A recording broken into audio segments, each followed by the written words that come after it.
Hello everyone, hope your preparations are going good. Just a week remaining for the November 18 exams.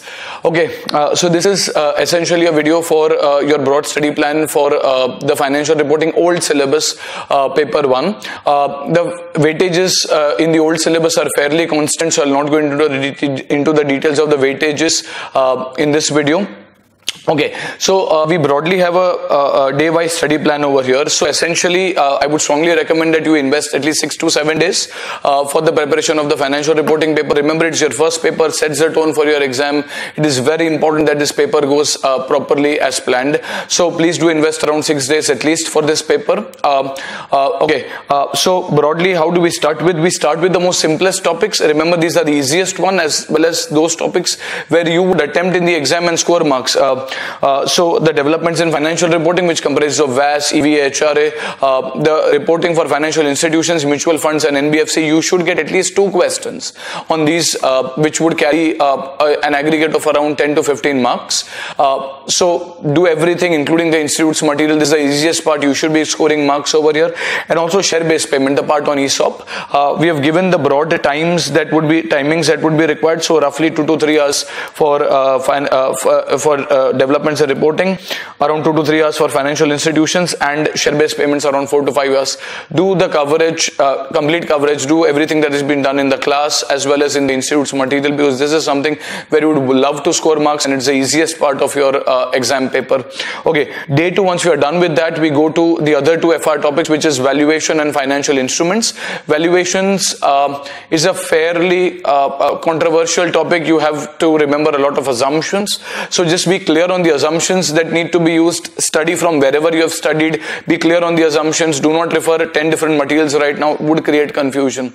Okay, so we think around half a day, 6 to 8 hours would be required for valuation, and another half a day, around 6 to 8 hours again for financial instruments.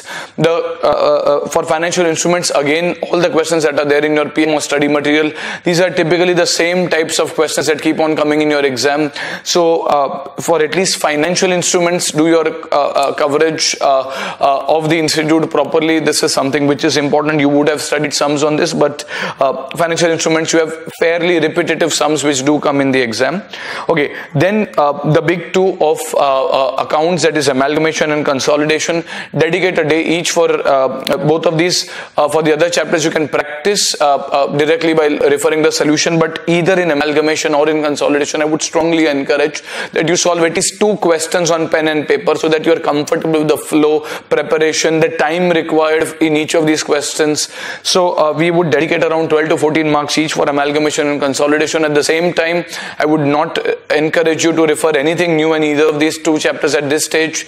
Whatever material you have studied, just stick to that, study it and practice it. That is most important, as if you are solving an exam question, at least two of these topics.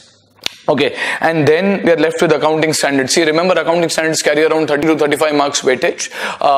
Having said that, you can at best be asked 9 accounting standards, typically 4 in question number 1, and typically another 4 in question number 7, and then a question also as a part of your main paper. So around 9 accounting standards out of around 25 odd accounting standards if you remove consolidation and amalgamation. So out of around 25 accounting standards, you would have around 9 to 10 standards. So that's roughly a 1/2 probability. So having said that, we cannot invest an inordinate amount of time in accounting standards. So if you take 2 full days, that's roughly 24 to 28 hours, depending on 12 to 14 hours that you would study in a day. That's around 24 to 28 hours. That is roughly an average of 1 hour per accounting standard. Well, certain accounting standards like deferred tax would take more time, which would be compensated by certain accounting standards like AS1 or AS3, which would take a relatively lower amount of time. So on an average, the difficult accounting standards you should try to complete within 2 to 3 hours max.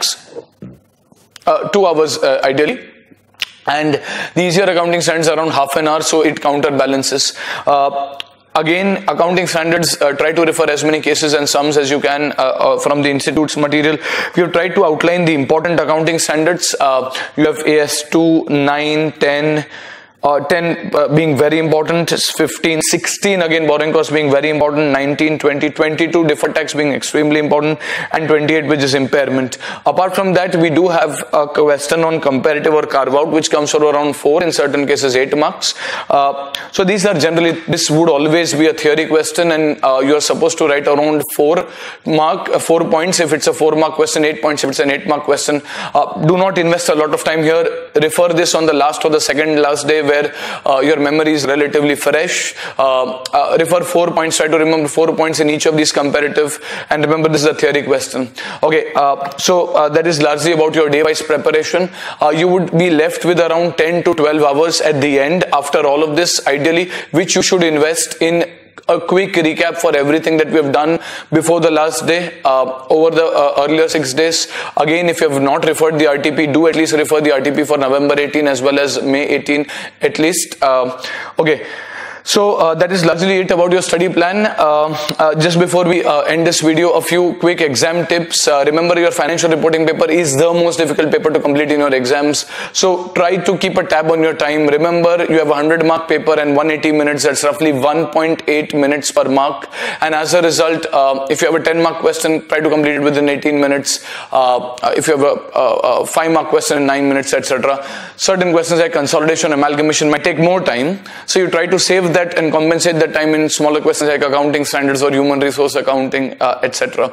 But try to keep a tab from the very beginning. Remember, it is a very, very difficult paper to complete, and hence you need to maintain your speed properly.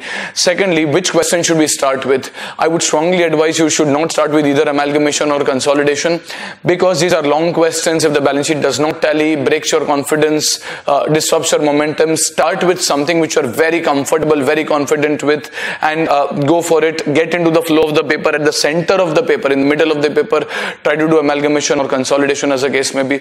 Now typically we don't have enough time to solve both consolidation and amalgamation. One of them, most of the students take it as an option in the main paper because each of the questions take a lot of time.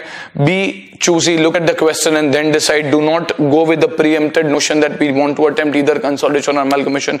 Keep an open mind and attend either of them, or if required both of them in your main paper. Okay, apart from that, just try to finish your paper, revise everything, be confident, stay focused, and sleep well. Wish you all the very best. That should be largely it. Be very confident, back your strengths. Do not focus on your weaknesses. It's way too late right now. Just back yourself, package the things that you know properly, and go for it. Yes? Okay, wish you all the very best. Do well. God bless you. Thank you. If you like this video, do like, share, subscribe. Okay, the very best for your exams. Thank you.